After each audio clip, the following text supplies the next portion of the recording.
All right. Hello, everybody. Happy Saturday and welcome to some Minecraft musings.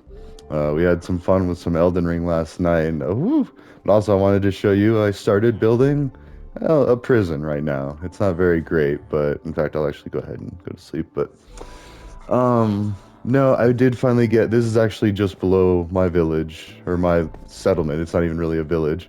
It's funny because so there's the other stairwell, and that's what I was doing is I was trying to connect this, but I couldn't find this for the life of me. So I went around, I ended up finally like this was the original like back here, and then and I kept going and I was looking for it, and I even dug here. I was like, "Where's the stairs? Where's the stairs?" And then I kept going around here. Nope, no stairs. And then so I kept going around and around. I was like, "Okay, this is just getting silly. I gotta hit something." And then I think it was maybe here. Yep, I dead ended. I came back here. Oh no, I still didn't find the stairs. And so I was like, oh, whoops. And then eventually I did find it. So I think what I did is I came down and I dug this way, and I had dug a few tunnels this way. In fact, you can see the remnants of one here. And I went way down. Well, okay, that's not as far now, but I was just digging around trying to find. Oh man. Yeah, this is where I got lost.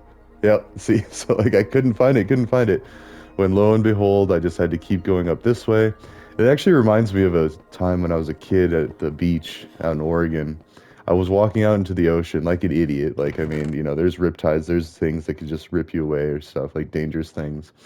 And I just kept walking, and then the water went up to my chin, and I had to tilt my head back, and I just kept walking. And then the water started going back down. I was like, huh, this is interesting. And it would turned out I hit a sandbar. Actually, I'll show you. This was the original stairwell because I just couldn't figure it out. And I was going to bring them.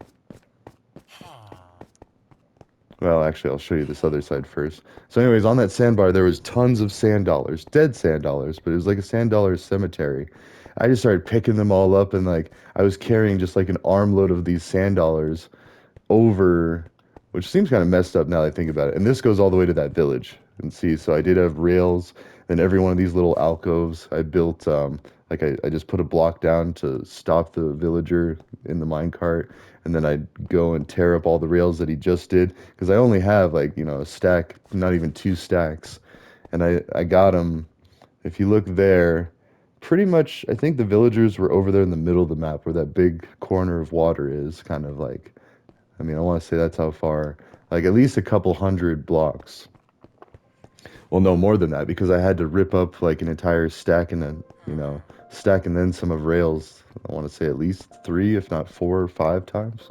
And then it's because remember, this was all blocked up. I didn't have any of that. So I just started digging straight up. I was like, all right, whatever. And then this was just ended up becoming the depot. It was like, okay, well, this is where I'll put some beds down. I'll get some, job blocks down because farmers, eventually I want to have a farm. That's the best way to get emeralds. And then there's a bunch of kids running around. So it's like, oh man, this is like a jail, a prison. So I put down some dirt, and I was going to try to bring some grass down here, but that's pretty hard to do unless you have a solid link directly to another grass block, which I don't from way down here, or you have silk touch on like a shovel. I think an axe can still silk touch a grass block. All you need is one grass block, and then so that's going to be my job. I'm going to work towards that. But now, like we're getting to the point, and I want to get back to some of the social engineering. So, social engineering is a very loose term. It's usually referred to the negative use of abusing a person's trust, a person's faith, a person's thinking. The best example I have is there's this lady that she blew everybody away with how good she was social engineering. She could get anything she wants, and you could tell she probably had a very checkered past. Like, because I used to get a lot of things that I wanted just basically playing on emotions or, predicting how somebody would think. I used to do social engineering a lot, but the best example I have is she called up an internet company, and somebody who had this person's credentials, their login, their admin for their internet account, which is completely tied to everything they do. If you get into someone's router, you can quietly observe everything they do on their internet. And it scares me because I feel like I might actually have one or two parked on my network. I used to monitor it very closely, but then I'm like, oh, The Colorado FBI is watching. I don't have to watch it as much. Well, that's wrong. I mean, I am on watch list, but that just means if there's a cybercrime, my name floats to one of the tops of the list. Like, it's like, oh, okay, well, this guy knows how to do it. But then, it just takes a quick look to be like, oh no, he's got a good job. He doesn't need money.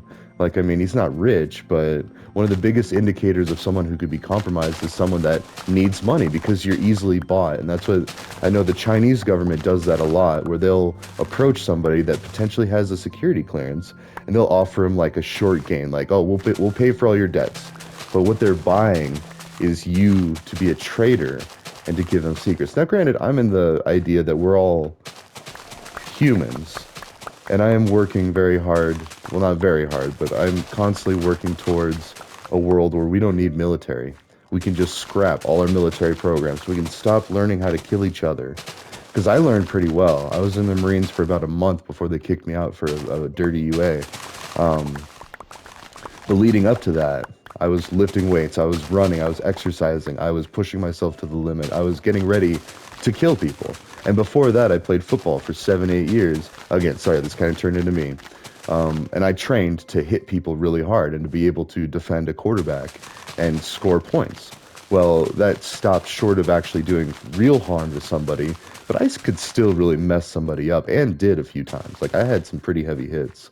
Same with myself. But anyways, back to this lady. Like, and I hate to say it, she is gorgeous too, because I feel like, that was part of her feminine wiles that she was able to manipulate people's emotions and their logic and get basically whatever she wanted. And women do that, just like men do that. We abuse our masculine wiles of being men in a patriarchal society.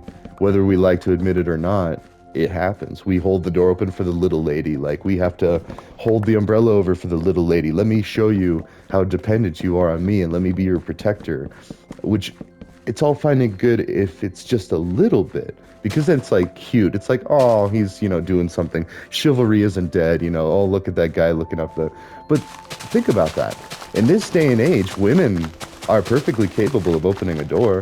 They're perfectly capable of holding an umbrella. They're perfectly capable of being CEOs of multi-billion-dollar corporations. Like, that's my point. Is like we're no longer in the age where, and thank goodness too, where women have to be dependent on a man. Like and I think that's what sparked a lot of this gender ideology. Is just like people were fed up with it. People were fed up with like, well, I mean, just because I was born this way doesn't mean like I'm okay with all of that stuff. Anyways, back to what she can do. So she played a recording of a crying baby from YouTube. She acted like a mom with a newborn baby that was just crying and crying and crying, and she drew the stage, or she set the stage of panic and anxiety. Like there was now a sense of urgency that they needed to get this done. Granted, she was the one that called in. She was the one that chose the time to try to make this interaction with somebody that had complete access to her quote unquote husband's account, when really it was just the guy. It was a reporter or something saying like, can you hack me? And she's like, okay, yeah, hold my drink, and not beer. I don't like alcohol, but hold my cannabis tea, or something like that. That's the day I'm excited for, is when people realize that stoners, you know, people that use cannabis end up being some of the most logical thinkers and able to solve some of the most complex problems, just like it's nothing. Just like, oh, yeah, this is what you do. It drives people nuts. Anyways, because everybody thought that weed was so evil for so long. But anyways, back to this lady. So she did that, and and we can see her. She's just got a computer. She's on the other side of things, and totally fine. Not nothing really.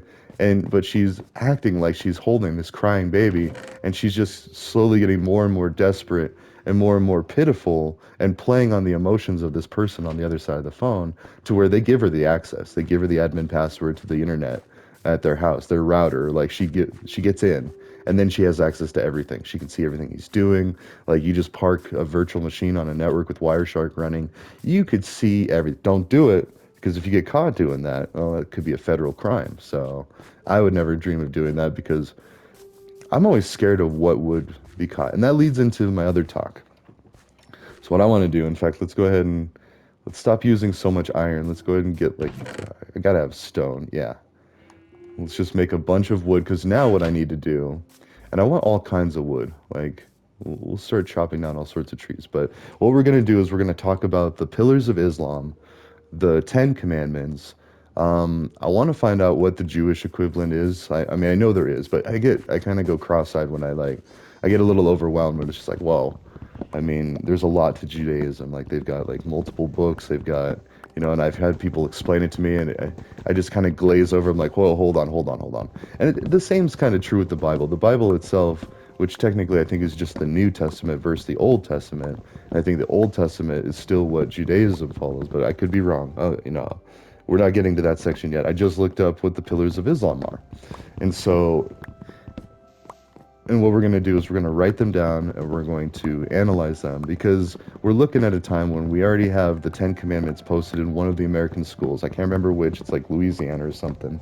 One of those states kind of southeast where there's generally a lot more religious people. A lot more people believe in that sort of thing. Now, the Ten Commandments would be fine if we included the five pillars, or yeah, I think it's the five pillars of Islam, the tenets of Judaism or whatever, however they call it, and then Hinduism and Buddhism and Taoism, um, and even Confucius. We should have a bunch of things that Confucius said. Although it's funny because I've seen some things like Confucius is like, I didn't say any of that stuff, like, stop putting words in my mouth, like, just kind of as a joke, because there's a lot of like little memes and things. It's like, Confucius says, and then there's some kind of pearl of wisdom. It's like, oh, so, but anyways, and then also Aesop's fables. Like, I think one of Aesop's fables, I want to say it's the grasshopper and the ant, which we've actually turned into A Bug's Life. Now, the grasshopper, so for those that don't know about that story, the grasshopper runs around and plays, doesn't save any food, doesn't get ready for the winter. He's just out playing, like having a good time while watching the ant. The ant is gathering food and storing it down in the anthill, like, making sure that they have food for the coming winter because they're not going to be able to come above ground, like, and go out when it's all cold. In fact, let's go ahead and go to sleep. Let's take care of ourselves, even in the digital world. So, and then the story can go a couple ways from there. Like the original story, I believe, is the grasshopper dies once the winter comes because lo and behold, he didn't save any food. Starves to death, like, because it's too cold to go out and find food, and just was distracted playing and having a good time enjoying life, which, can you blame him? No, like, life's great. Like, there's a lot of cool things going on. Like, and that's why science is so cool, because you can understand why things happen and what things are going to happen, and, and just the sheer magnitude of everything that can happen on Earth that we know about. There's stuff that we don't even know about. Like they're still finding new species of animals and stuff. And one of my friends is a biologist, and anyways, doesn't matter. But science is awesome. So then we made it into A Bug's Life, which is where, I don't want to spoil anything, but the grasshoppers, actually, I think you find out pretty early on. The grasshoppers are the bad guys. They're the evil people that are trying to manipulate and take advantage and take shortcuts against the ants. And the ants, oh no, it's literally the movie Ants. Never mind. I think A Bug's Life, they have a similar story, but in Ants, that's the whole point of the movie, is like the ants work the colony to serve the grasshoppers come, they talk to the queen, and then they, like, they threaten her or whatever, they say, like, we're gonna kill everybody, and, like, you bring the food. Actually, A Bug's Life and Ants are both the same about that story, I just realized, because I'm mixing them up now, too, because in A Bug's Life, he designs a machine to harvest the grains faster and more efficient, and he ends up dumping the whole food into the water. Now in Ants, or is that Ants now? Jeez, I can't remember. But either way, I think they're fighting grasshoppers in both one. So, and they came out around the same time too, and they're both animated, like, computer animated stuff, like 3D cartoons basically. But the point is the people that are bigger and stronger will sometimes take advantage of the weaker and smaller people. It's just how it is. Now, usually that doesn't happen until you're out at the bar or out, late at night and there's been alcohol involved, because alcohol allows us to revert to a lower form of thinking. Whereas cannabis, it's the exact opposite. It makes you slow down, but it makes you contemplate things more deeply. It makes you take time. And as I was reading the tenets of Islam, or not, the 5 pillars of Islam, the first is there is no true God other than Allah, and Muhammad is his messenger. And so they put that right at the forefront, just like Jesus with Christianity, where Christianity, demands that you worship Jesus and no other false prophets. You listen to what Jesus said. And to me, Like, think about that for a bit. Like, if you were back in the biblical days or the early days when the Quran was written and, and these ideas were first, started, you got people thinking, no, wait, I've got this great idea. This is what we need to do. And you got someone else in another part of the world saying, hey, wait, this is what we need to do. I've had a revelation. That tells me that that was just the right moment in time for humanity to where our brains were able to conceive right versus wrong and put it in a book. That's it. Like, you need to be able to think. And we put people in timeout. Like, okay, so the second pillar of Islam is you need to pray 5 times a day, or at least I think from what I was reading. You need to pray morning, noon, or 5 times throughout the day. You need to stop and think and collect.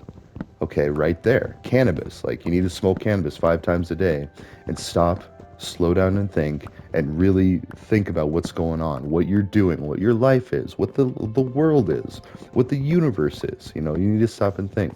I mean, you don't need to use cannabis. I'm just saying it's funny because I feel like that's what a bunch of people that use cannabis do.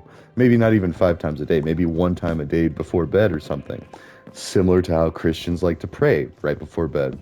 And I'll admit, I do pray sometimes, not really thinking that it's really going anywhere, but in the off chance, sure, like the scalable solution, like, okay, if there is a God, maybe I should be doing this, and just letting him or her or it know what I'm thinking. Like, I like to think that if anything really is, and I don't know Islam all that well. I mean, I'll be honest, like, I don't know it that well, but I did grow up reading the Bible here, like studying in Sunday school, which was basically daycare when my parents were upstairs in the actual church. My mom was part of the choir for a long time. My dad didn't really like it. He was raised in Catholic school, so he was kind of turned off from the whole Christian thing anyway, because it was just like this unattainable goal. Like, how could you live like Christ? And then we're gonna make mistakes. I mean, I think everybody steals something in their life, at least something. I remember I stole a bunch of keys from preschool because I liked them. They were cool. They were metal. They jangled. They were fun. Like, it was almost like a pile of gold. And so I stole a bunch of keys. And then my mom found out. She's like, what is this? What? Why do you have all these keys? And I was like, I took them from school and I gave them back. But like, I experienced what it was like to steal. And my mom explained to me, she was like, okay, this might not seem like such a big deal now, but the people that own these keys, they weren't expecting for them to go missing. You just made them possibly have to go out and buy all sorts of new keys in order to keep the same fun that they expected to have for the other children. And I was like, oh, I didn't think about that. I only thought about myself in that moment. I only thought, I want these keys. I think they're fun. And I was playing with them. And I got bored with them too. Like, I mean, it wasn't even like they were like my new favorite toy. I stole something that wasn't mine. And again, this is preschool. And I learned a lesson. And ever since that, I think I stole a few other things in my life. I hate to admit it because you usually think, oh, I would never steal from people. I'm not a thief, like, because it's so bad to be a thief. And we know it is, but then we don't understand, like, the full brevity of it. And that's why you have, like, Disney movies and, like, the 101 Dalmatians comes to mind because that whole movie is about stealing dogs to murder them for a fur coat. Like, it's a very barbaric and brutal concept, especially for kids. Like, and they didn't sugarcoat it. Cruella said, "I want those dogs as a coat," and the kids weren't dumb. Like, they put two and two together. They were like, "She's gonna kill them, all of them." Because a little puppy is only a little bit of fur. Like, we're actually in our mind calculating, okay, how many dogs would it take to make a coat? Probably all 101. Like, I mean, I don't know how many really, and that's very barbaric and stuff, but the idea is taking something that's not yours. Now, that's a very gruesome idea of it, but taking something that's not yours, like in business. And so Trump and Kamala, too, Kamala being a DA, and even though she was just doing her job, she took things from people that didn't deserve to be taken. The war on weed, basically, it took people's time, their money, their family, their health, their emotions, their anxiety. So now, granted, Trump wants to kill people for drug dealing. Let's keep that in mind. But Kamala put a lot of people in jail and prison for weed, just because it was her job. Now, granted, that is kind of harsh. And the Nazis, like, not every German was an evil, soulless person. They were just doing a job. And then some very big evil happened. And I think a lot of that was communication too. Like, people weren't communicating back and forth, even within the German Nazi soldiers. Like, they weren't communicating with each other like, hey man, all those people that we just put on that train, they're getting murdered. And then if you stop and look at that, because as you're loading the people on the train, you look them in the eyes. You see them. They are people. They are living, breathing people. And you're just doing a job. Now, same with the DA. Now, much lower scale, mind you. Yeah, sure. But as those people went in and out of that courtroom because they got caught with a little bit of a plant that they didn't see the harm in because they used it, they smoked it, and they're just like, this makes me feel fine. This makes me feel good. This takes away pain. Like, it makes you feel happy. Like, it doesn't really take away pain, but it makes it a little more bearable. Like, it dulls the senses a little bit, but not in like any really terrible way. Like, you know, now, maybe if you're a doctor or a surgeon or like, or a pilot, yeah, maybe you shouldn't be using cannabis, but, or at least not in that moment. But I mean, if it's your weekend, your week off, your vacation, whatever. I mean, when I went down to Jamaica, I saw all sorts of people, including a firefighter from Jersey. Like, we talked a lot. And he's like, man, I can't do this back in the States because they drug test us. And I'm like, really? This? Like, of course, it was very illegal. This was back in like 2005, 2006. And I'm down in Jamaica puffing it up with the locals and that was the other funny thing too. They said not to go out because you'll get kidnapped or something. I'm white trash, bud, and I told them that from the get-go. Like, I jumped in a party bus and I was like, hey, here's all the money I have. Let's go get some weed. Like, I have no money. I'm poor, and you take your cut. I trust you. Like, you do what you need to do, but let's go get some weed. And we had a great time. I tell you what, like, they were very nice. They were very hospitable. Like, granted, I'm sure they took more than the average, but, or maybe not. Maybe they respected me. Be like, you know what? This fool's actually speaking my language. Like, he's not all greedy, stuck up prick like a lot of Americans are. And we are too. My gosh, I try not to be, and I try so hard not to be pompous and arrogant, and it just comes off. So I consciously know that I do this, and I consciously be like, all right, I need to check myself, or I need to take a sec, meditate, chill, and think about what I'm doing. And then most of the time, I'm able to respond in a better way. And the biggest thing that I live by, here's my tenet, here's A-Rye's tenets. Every deal that you make, try to make it to where everybody benefits equally. Like, if they benefit more than the other, it's not a good deal. And I do that with my kids. I got two kids. Every deal we do is done in fairness. Granted, I'm probably training them to be great drug dealers, but no, like, hopefully by the time they're, the age where I was, where I started slanging bud, like, they're not going to need to do that. And in fact, I already know they don't because we can buy weed at a store. Like, you don't need to worry about it. Now, the harder stuff, the scarier stuff, that still needs to be checked because it's dangerous. But still, the most dangerous thing about any of it, any drug, literally, is getting caught or trying not to get caught. And that's why so many people overdose on heroin or opiates, because you're working so hard not to get caught, to hide what you're doing, that you go through these great lengths to conceal your activity just for a few moments of happiness and peace that is fleeting. In fact, South Park does it perfectly with Heroin Hero.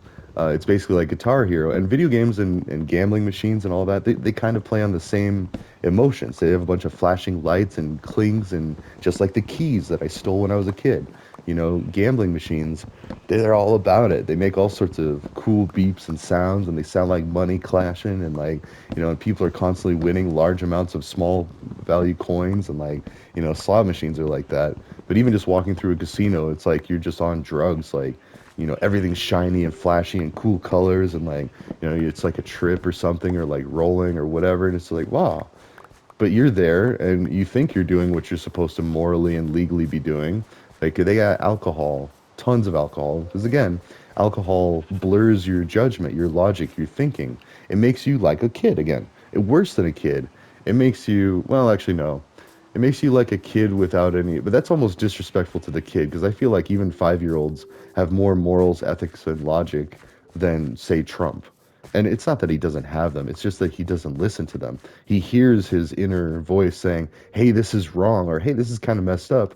And then he ignores it. He pushes it comfortably to the side because he's like, I need power, I need money, I need ego, I need confirmation that I'm just the greatest to ever happen to humanity. Same with Kamala.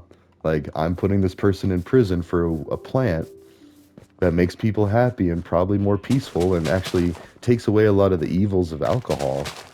Oh, but she can justify it, she can rationalize it. Like, the law is the law, and if it wasn't the law, BS. The law was written back when Nixon wanted to target hippies and Black Panthers. So literally anybody that goes along with the war on drugs is betraying the Black Panthers and the hippies, disrespecting the memory of them. because they were all about peace. Now, Black Panther's a little more forceful, and I get it because look at that. We went and kidnapped a bunch of people from another country that were very visibly different from us. It was the Sneetches with stars upon ours. It was totally the Sneetches. And we put them to work doing hard labor, like horribly hard labor. Ah, yeah, so let's actually get all these. So, anyways, that's that. And so I'm debating again on XApp, and I'm starting to go biblical with it. I'm tired of it because you know what? I might not be a practicing Christian anymore, but I still believe that there's a lot of good things in that book. Same with the Quran. Like, it's not just some like smut rag, like, or some like, hey, here's how to be evil. No, this was the best culmination of logic and reasoning of their time of how to be a good person. And they worship it. They revolve around it. Now they're starting to disagree, and that's where you get the Sunni, the Shiite, the Smahili, all these different sects or groups, just like Methodists, Baptists, trying to think, evangelists, Jehovah's Witness. But a lot of those still believe at the core that Jesus was king or Jesus was the voice of God. Now, and even in dogma, you've got another guy, which actually I think is the real, I don't know, also considered the voice of God, one of the angels, like Azrael or something, and like the voice, and it's played by the same guy that plays Snape in Harry Potter. It's great. I love that movie, Dogma. And they go through some really interesting things. Like, sorry, this is going to be some spoilers for Dogma, but like one of my favorite talks is because the whole story is about how like there's this person that's supposed to be the descendant of Jesus. Like, she, first off, it's not a he, she is a distant relative of Jesus, like traced through and blah blah blah all the way down, and she is supposed to be the second coming of Christ or something like that. I can't even remember that part. I have to go back and watch it again, but they have a talk, and Snape, we'll just call him Snape because I don't remember his real name, or the name of the angel. I think it's Azrael, but I could be wrong. Anyway, so Snape's sitting there talking to Jesus's great great great great great great great great great granddaughter, whatever it is, like 50 greats probably, or 100, I don't know, but and he's sitting there talking to her, and she's like, I'm so lost, I'm so confused, like how am I supposed to do any of this when I can't even take care of myself? I'm a hot mess. I don't have money, I don't have a husband, I don't have kids, like, I'm 30 something. I think she's like 30 or 33, and like, I don't even have a family even in the works. Like, how could God love me? How could any creator be happy with what this particular creation has done with her life? And part of that is just like, yeah, because if God created men and women, then he or she created men and women. It's not like he created, and that's why I hate the Adam and Eve story, because it's like created man first and then took one of his ribs, like, oh yeah, I'll just make you a woman.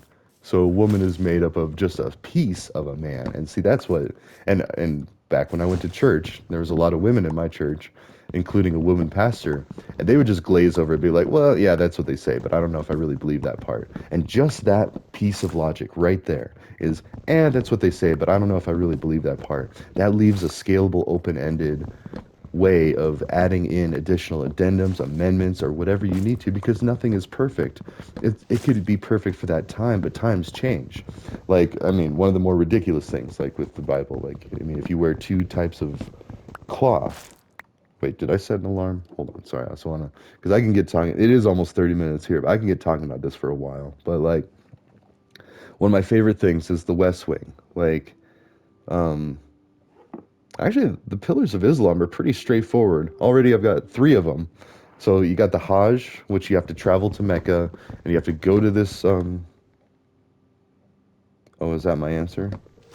Yep, there's my alarm. Okay, but anyways, the Hajj is a pilgrimage to Mecca, which is a city in Saudi Arabia, and so everyone that's Muslim is supposed to go there. And actually, 1,300 people died from the Hajj this year during a heat wave. That's insane. I'm so concerned about that. So 1,300 people, and just to put that in perspective, 9/11 was about 3,000 casualties, so a little over double this, but we went into a war that killed 500,000 civilians, 500,000 people for over 3,000 people. Now this 1,300 people dead just because they're trying to go to Hajj or trying to do their Hajj, go to Mecca and just go see this, this thing.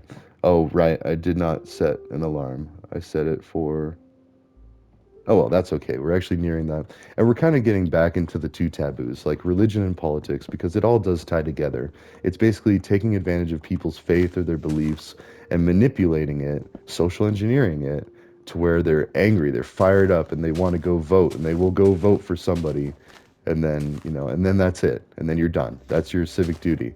Now, what I'm working on, and actually, I mean, I'm just doing a few musings before the kids get here, but then while the kids are here, I'm going to go back to working on the voting system. Because if you get one person, one vote in a fair system, you can get rid of that. And then everybody should vote on everything. Like, do we want to have this or that or whatever? Like, have every single person vote on it in the country because we have that capability now. Now, maybe it's just state by state, but literally every person should be able to vote on every single thing and be able to justify why. Basically, have what we have in Colorado is a blue book. Every election, every time there's anything up for debate, they send us a blue book that says, okay, here's what's up with this. Here's the pros, here's the cons, like the argument for, the argument against, and so it still lets you decide, but it tries to give all the facts. And then without any spin, without any emotion, muddying the waters or clouding the judgment, and then you vote. So, anyways, that's good for this one. I'll keep this in the new era because we are working towards, like, we got the two taboos where we muse a lot about it, the new era where we do stuff about it. So now what I'm going to do, and actually I started to do this in the two taboos, is I was starting to make like podiums for religion. But really what I want to do is I want to make an ofrenda for the people that have died in my life, that have passed on to whatever's after this, because I do miss that about my old world, like just showing respect to my elders, respect to the people that came before me, thanking them for their contributions, and being able to stand on their shoulders to see as far as I see today.